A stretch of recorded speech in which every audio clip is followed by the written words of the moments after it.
You're cooking in the kitchen when, ouch, your hand slips and you cut your thumb. Oh, that looks bad. You clean the wound and wrap it in a bandage, but it's not enough. It won't stop bleeding. I don't think you're going to be able to kiss this boo-boo better, but it's also not life-threatening. Should you really go to the emergency room? Don't worry.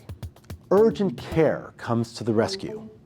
Urgent care falls between the realm of emergency and non-emergency. Urgent care has developed over the past several years as a convenient alternative to going to the emergency department, which is usually a frightening experience for both children and adults.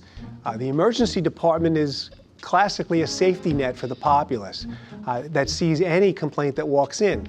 Urgent care is there to provide care for almost anything you could go to the ER for any time of day. Demand for emergency services in the United States is rising, resulting in higher patient volume and longer wait times. Patients with true emergencies risk being lost in the crowd, while patients with less serious injury are left waiting forever. Urgent care solves both. It allows sick patients in the ER to get more timely care by displacing the less emergent cases to a more convenient and timely setting. Urgent care offers the ability for us to care for patients with almost any medical problem that you have.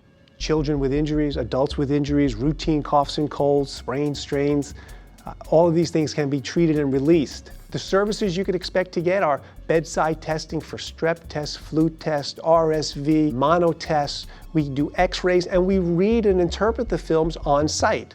We're able to put that film on a disc for you and send you to the appropriate specialist if you need, that being the orthopedist or your pulmonologist. We are able to schedule certain studies as outpatients during the day, whether it's a CAT scan or a sonogram, and get the results contemporaneous and call you and tell you what you need to do next. So all of those services are bedside and available. Previous research found that the vast majority of patients visited the ER simply because their doctor's office wasn't open. Urgent care is a convenient solution here too. For things that can wait, routine vaccinations, physicals, or health maintenance, you should still go to your primary care doctor. Urgent care can address the medical conditions that cannot wait until the end of the week for the only available appointment. Things like renewing the prescription for your asthma inhaler or your blood pressure medicine, or treating your killer migraine, or stitching a sliced thumb. And it can be done outside the typical 9 to 5 office hours.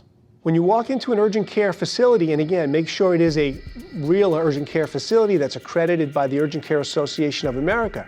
There are many facilities that hold themselves out as urgent care, but they're really primary care physicians offering walk-in services.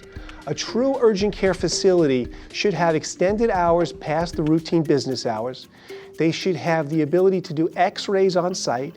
They should be able to see all patients, whether they're newborns or geriatrics, gynecology, orthopedics, dermatology, it doesn't matter. Emergency medicine encompasses all of those specialties.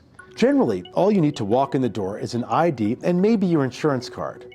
Urgent care is far more price sensitive than the emergency department. Your copay for an urgent care visit will often be lower than it would be for an ER visit, and it's a great alternative if you're underinsured or do not have insurance. In most situations, you'll save time and money by going to urgent care while still receiving emergency room quality care. So it's kind of a one-stop shopping for a lot of life's emergencies. We call urgent care in our offices a cure for the common ER. So for those items and maladies that you would visit an ER for, that's where urgent care would come into play. Still not sure if your ailment counts as urgent or emergent? Don't sit around wondering where you should go. Just go.